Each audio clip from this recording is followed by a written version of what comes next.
years ago, we really didn't have the endoscopic therapies that are available to us today. These therapies include ablation of precancerous mucosa by radiofrequency ablation. We're looking at cryotherapy, which is freezing the epithelium of the esophagus. And of course, one of the best studied endoscopic therapies, and the one which has perhaps had the best outcomes to date for early cancers, endoscopic mucosal resection, essentially polypectomy of abnormal areas of the lining. Oftentimes, we would combine an endoscopic mucosal resection with a radiofrequency ablation procedure. We would do the endoscopic mucosal resection to remove any irregularities in the lining, any nodules or lumps and bumps. And certainly any cancer we would want to remove by endoscopic mucosal resection. So we can determine a margin and also a depth of the specimen. The pathologist would tell us that.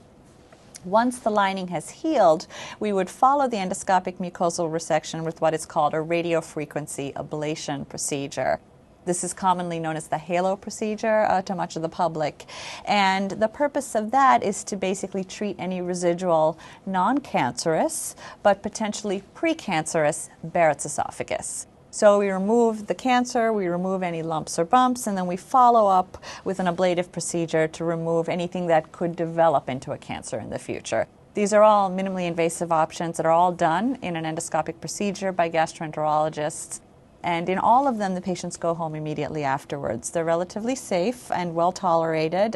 So certainly, if you have precancer or cancer in Barrett's esophagus, you should seek consultation in a high-volume center where the surgeons perform a lot of procedures because surgical outcomes are correlated with procedure volume, and certainly where endoscopic therapy may be an option because if the center does not have expertise in it, it may not even be offered to the patient.